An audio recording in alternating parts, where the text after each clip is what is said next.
अस्सलाम वालेकुम दोस्तों, मैं आपको परफेक्ट वेब सॉल्यूशंस की तरफ से कोडिंग नाइटर 4 फॉर बिगिनर्स की इस वीडियो ट्यूटोरियल सीरीज़ के पार्ट 1 में खुशामदीद कहता हूं। दोस्तों, मेरा नाम इमरान कासिम है और इस कोडिंग नाइटर 4 की वीडियो ट्यूटोरियल सीरीज़ में हम कम्प्लीटली कोडिंग नाइटर 4 के बारे में सीखेंगे और एट द एंड हम इस कोडिंग नाइटर 4 की मदद से दो काम करेंगे। एक तो वेब एप्लीकेशन क्रिएट करेंगे, डाटाबेस ड्रिवन वेब एप्लीकेशन। वो कोई ई कॉमर्स स्टोर भी हो सकता है या कोई जॉब बोर्ड भी हो सकता है या कोई भी ब्लॉग सिस्टम हो सकता है with authentication and authorisation.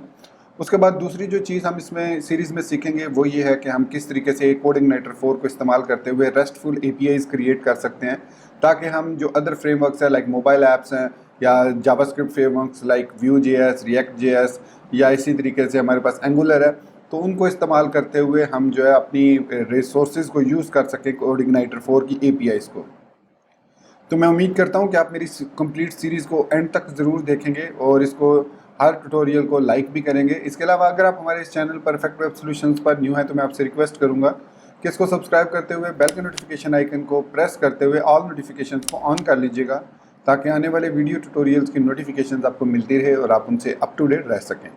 Thank you very much. तो चलिए शुरू करते हैं आज के इस कोडिंग नाइटर 4 के वीडियो ट्यूटोरियल को। तो दोस्तों, आज के इस पार्ट 1 में हम जो चीज़ें कवर करेंगे वो ये हैं कि कोडिंग नाइटर 4 का इंट्रोडक्शन देखेंगे, फिर इसके फीचर्स को डिस्कस करेंगे और फिर इसको इंस्टॉल करने के डिफरेंट मेथड्स को देखेंगे। तो सबसे पहले हम ये देखते हैं कि कोडिंग नाइटर के मतलब कोडिंग नाइटर 4 में क्या चीज़ ऐसी डिफरेंस है जो कि कोडिंग नाइटर 3 में नहीं है, और उसके अलावा फिर हम देखेंगे कि इसके फीचर्स कौन कौन से हैं। तो यहाँ पर मैं coordinator.com पर मौजूद हूँ। यहाँ पर मैं जाऊँगा डॉक्यूमेंटेशन में और डॉक्यूमेंटेशन से मैं यहाँ पे आऊँगा ऑनलाइन यूज़र गाइड पे। ये जो ऑनलाइन यूजी लिखा हुआ है for CodeIgniter 4। So CodeIgniter 4 is the upcoming version of the framework. तो ये हमारे पास इसकी कंप्लीट डॉक्यूमेंटेशन है। तो यहाँ पर अगर मैं वेलकम टू कोडिंग नाइटर 4 करता हूँ तो यहाँ पर उन्होंने सिर्फ लिखा है कि CodeIgniter is an application development framework a tool kit. मतलब यहाँ पर उन्होंने एग्जैक्टली ये नहीं लिखा कोडिंग नाइटर 4, उन्होंने यहाँ पर लिखा है कि ये CodeIgniter is an application development framework. So इसका मतलब है कि they are considering CodeIgniter 3 and CodeIgniter 4 both together for this application development framework a toolkit. अब जो सबसे पहला जो डिफरेंस है कोडिंगनेटर 3 में और कोडिंगनेटर 4 में वो ये है कि कोडिंगनेटर 4 जो है वो फॉलो करता है सम पैटर्न्स को, और इसके बाद ऑब्जेक्ट ओरिएंटेड प्रोग्रामिंग के पैटर्न्स को फॉलो करता है और एमवीसी स्ट्रक्चर को प्रॉपरली एक ऑर्गेनाइज्ड वे में फॉलो करता है। और दूसरी चीज़ जो कोडिंगनेटर 4 को कोडिंगनेटर 3 से डिफ्रेंशिएट करती है वो है इसका पब्लिक फोल्डर। मतलब कोडिंगनेटर 3 के अंदर हमारे पास पब्लिक फोल्डर नहीं था, index.php रूट पर एक्सेस की जाती थी, लेकिन यहाँ पर उन्होंने सिक्योरिटी रीज़न की वजह से कोडिंगनेटर 4 के अंदर अब एक पब्लिक फोल्डर क्रिएट किया। उस पब्लिक फोल्डर के अंदर हमारे पास यहाँ पर तमाम के तमाम रिसोर्सेज अवेलेबल होते हैं। वो हम देखेंगे जब हम इसका फोल्डर स्ट्रक्चर डिस्कस करेंगे। तो यहाँ पर जो दूसरी जो सबसे बड़ी ज़बरदस्त चीज़ है कोडिंग नाइटर की, कि कोडिंग नाइटर जो है चाहे वो 3 हो चाहे वो 4 हो, it has a very very small footprint. मतलब इसका साइज़ बहुत स्मॉल है। इसमें एक्स्ट्रा जो लाइब्रेरीज है, अननेसेसरी लाइब्रेरीज है, जिनको नो डाउट आप कभी भी अपनी हो सकता है एप्लीकेशन में यूज़ ना करें, और उनको अक्सर फ्रेमवर्क्स के अंदर ऐड कर दिया जाता है। मैं यहाँ पर एग्जांपल अगर दूँ तो लारावल, जी फ्रेमवर्क या सिम्फनी है। तो इस तरह के फ्रेमवर्क्स में आपको काफ़ी सारी एक्स्ट्रा लाइब्रेरीज मिलेंगी जो कि कोडिंग नाइटर में आपको देखने को नहीं मिलेंगे जब आप इसके फोल्डर स्ट्रक्चर को देखेंगे। अब कोडिंग नाइटर 4 में फॉलो किया गया है ऑब्जेक्ट ओरिएंटेड को, प्लस उन्होंने कंपोजर को टोटली ग्रैब किया है। मतलब अब हम कंपोजर के थ्रू सारे काम कर सकते हैं, कंपोजर के थ्रू कोडिंग नाइटर को इंस्टॉल कर सकते हैं, कंपोजर के थ्रू कोडिंग नाइटर को अपडेट कर सकते हैं, कंपोजर के थ्रू हम अपने रीलोडिंग कर सकते हैं, ऑप्टिमाइज कर सकते हैं अपने फोल्डर फाइल क्लासेस को। तो इसकी वजह से इसकी जो परफॉर्मेंस है वो भी इंक्रीज हुई है, और इसके अलावा हम थर्ड पार्टी जो पैकेजेस हैं उनको आसानी के साथ इंटीग्रेट कर सकते हैं यूजिंग कंपोजर। क्योंकि जैसे आप जानते ही होंगे कि इस टाइम पे composer is one of the best dependency manager for PHP.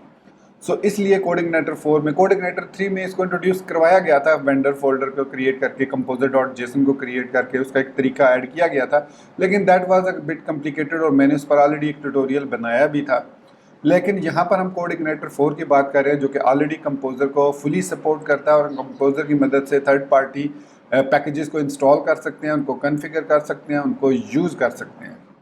इसके अलावा जो कोडिंग नाइटर को दूसरे फ्रेमवर्क के साथ डिफ्रेंशिएट करता है ये फ्रेमवर्क, वो ये है कि इसकी सिंप्लिसिटी, बहुत ही सिंपल फ्रेमवर्क है। इसके अंदर जो फोल्डर्स का स्ट्रक्चर है वो बहुत ही ऑर्गेनाइज्ड और सिंपल है, और हम इसको स्टैंडर्ड जो आप नॉर्मल प्रोसीजरल प्रोग्रामिंग है उसको भी फॉलो कर सकते हैं, लेकिन आई विल डू रिकमेंड कि आप ऑब्जेक्ट ओरिएंटेड प्रोग्रामिंग के थ्रू ही इसको हैंडल करें, ताकि आप काफ़ी सारे फीचर्स को फिर इसके ज़्यादा बेहतर तरीके से एक्सप्लोर कर सकते हैं। तो यहाँ पर इसके कुछ फीचर्स भी हैं। हु इज़ कोऑर्डिनेटर फॉर, ये कोऑर्डिनेटर फॉर किसके लिए है, तो आप डॉक्यूमेंटेशन पर आकर इसको देख सकते हैं। नेक्स्ट है इसकी सर्वर रिक्वायरमेंट्स क्या हैं। तो सर्वर रिक्वायरमेंट्स में हम अगर बात करें तो इसके लिए PHP का version 7.2 is the minimum required version. उसके बाद कुछ एक्सटेंशन हैं जैसे INTL, Intel extension, MP string extension, ये हमें चाहिए है। उसके अलावा कुछ हमें दूसरी PHP के extension like PHP JSON, PHP MySQLND, PHP XML, ये वाली भी एक्सटेंशन चाहिए। और लास्ट में अगर आप कर्ल की कमांड्स यूज़ करना चाह रहे हैं तो libcurl मस्ट बी इंस्टॉल, ताकि वो उसको यूज़ कर सके। और अगर हम डेटाबेसेस की बात करें तो जितने भी मॉडर्न डेटाबेसेस हैं वो तमाम के तमाम सपोर्टेड हैं कोऑर्डिनेटर 4 के साथ। और कुछ लाइब्रेरीज ऐसी हैं जो कि स्पेशली बिल्ट इन है, जैसे PDO है। तो PDO की मदद से आप जानते हैं हम ना सिर्फ MySQL के साथ कनेक्ट कर सकते हैं, बल्कि हम उसको MS SQL के साथ और SQLite के साथ भी कनेक्ट कर सकते हैं। सो इसने कहा कि MySQL के लिए MySQLite ड्राइवर इसके अंदर मौजूद हैं। इसके बाद PostgreSQL के साथ PostgreSQL ड्राइवर और SQLite version 3 with SQLite 3 driver. तो ये 3 किस्म के ड्राइवर हैं। इसके बाद जो दूसरी डेटाबेसेस हैं लाइक MS SQL या MySQLite के जो दूसरे वर्जन, अपडेटेड वर्जन है, हम PDO की मदद से भी उनको एक्सेस कर सकते हैं। यहाँ पर आपको उसकी भी डिटेल मिल जाएगी। तो ये थे कुछ थोड़ा सा इंट्रोडक्शन कोऑर्डिनेटर 4 का और इसके फीचर्स। और इसके बाद हमने देखा कि इसकी सर्वर की रिक्वायरमेंट क्या है। तो PHP 7.2 आप इसको इंस्टॉल कर सकते हैं यूजिंग XAMPP, WAMP या MAMP या LAMP।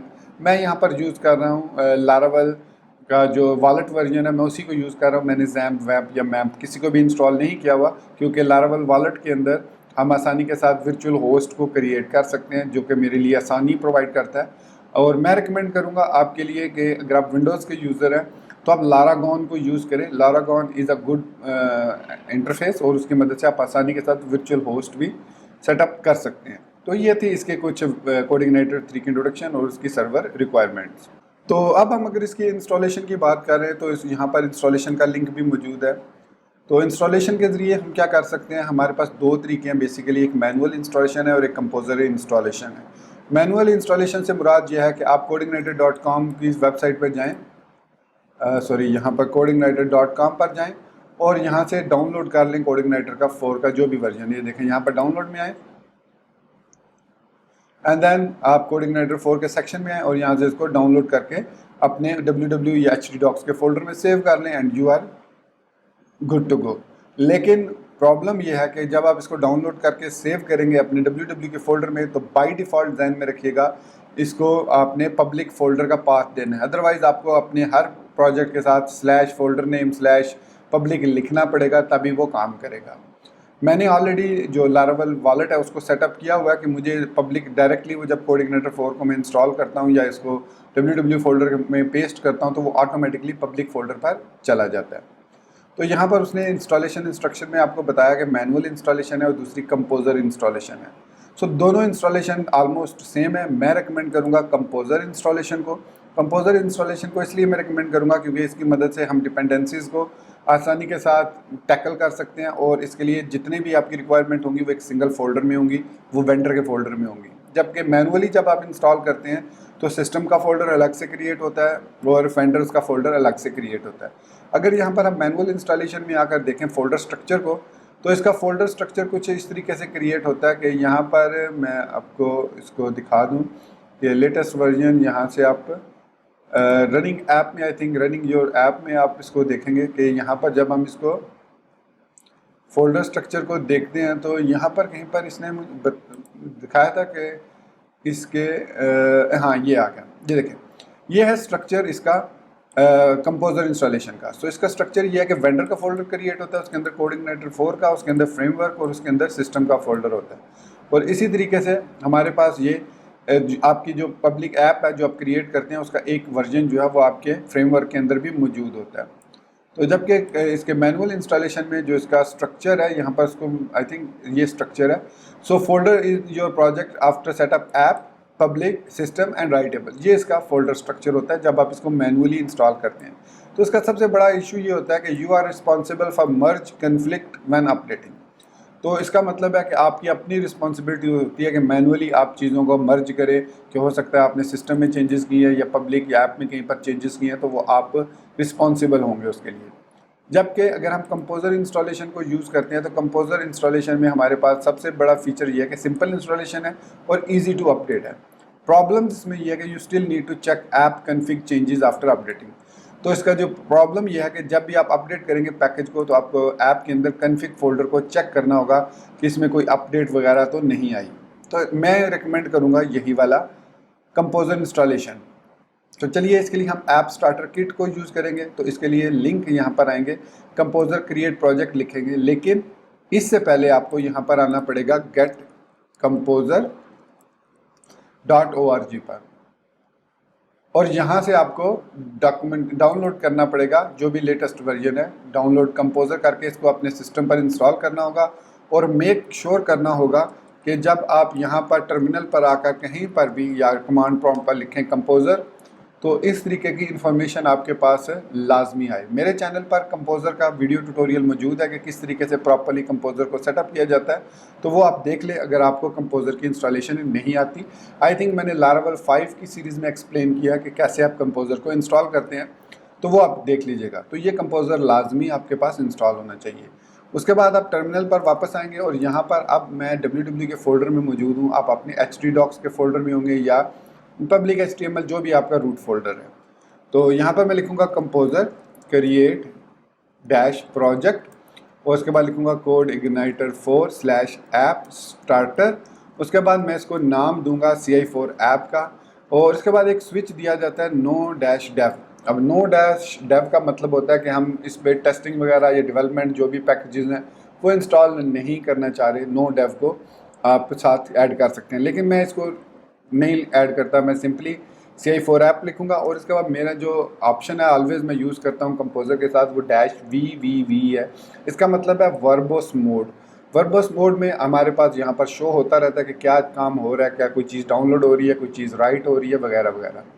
तो यहाँ पर मैं इंटर प्रेस करूँगा तो ये जो अभी लिखा हुआ आपको स्क्रीन पर नज़र आ रहा है, ये विदाउट VVV ये नज़र नहीं आएगा। जस्ट आपको नज़र आएगा कि प्रोजेक्ट एट CI4 ऐप जो है क्रिएटिंग प्रोजेक्ट, जो ये लाइन है ना, सिर्फ आपको ये लाइन लिखी हुई नज़र आएगी, या फिर उसके बाद लिखा हुआ आएगा अपडेट डिपेंडेंसीज पैकेज।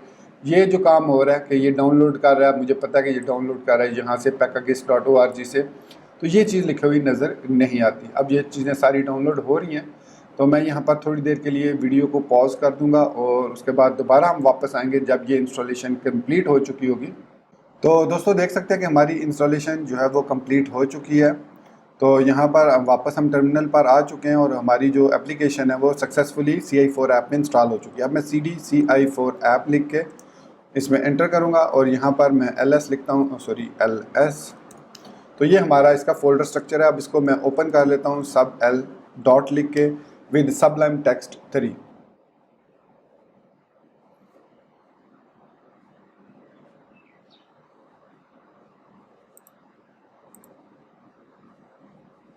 तो यहाँ पर हमारे पास ये Sublime Text 3 में ओपन हो चुका है ये कोड, ये प्रोजेक्ट हमारा। तो अब हम इसको टेस्ट करेंगे, इसके फोल्डर स्ट्रक्चर को, और इसको रन करेंगे नेक्स्ट वीडियो ट्यूटोरियल में। तो यहाँ पर मैं अपने इस वीडियो ट्यूटोरियल को ख़त्म करता हूँ और उम्मीद करता हूँ कि आपको इसमें काफ़ी कुछ सीखने को मिला होगा। आप इसकी डॉक्यूमेंटेशन को एक दफ़ा ज़रूर फॉलो अप कर लीजिएगा ताकि आपको मेरे जो ट्यूटोरियल्स हैं उनको भी फॉलो करने में आसानी हो। तो मैं आपको रिकमेंड करूँगा कि डॉक्यूमेंटेशन को भी ज़रूर देखें। तो इसी बात के साथ दोस्तों मैं आपसे इजाज़त चाहूँगा, मिलते हैं नेक्स्ट वीडियो ट्यूटोरियल में जिसमें हम देखेंगे कि इसका फोल्डर स्ट्रक्चर कैसे काम करता है, और उसके बाद हम अपनी एप्लीकेशन को रन करने के तरीके देखेंगे कि किस किस तरीके से हम अपनी इस एप्लीकेशन को रन कर सकते हैं इन लोकल एनवायरनमेंट। तो इसी बात के साथ मैं आपसे इजाज़त चाहूँगा, मिलते हैं नेक्स्ट वीडियो ट्यूटोरियल में। टिल देन चैनल को सब्सक्राइब करना, वीडियो को लाइक और शेयर करना, बेल आइकन दबाना और ऑल नोटिफिकेशंस को ऑन करना बिल्कुल मत भूलिएगा। So guys, thank you very much for watching this video tutorial. Take care, goodbye and Allah Hafiz.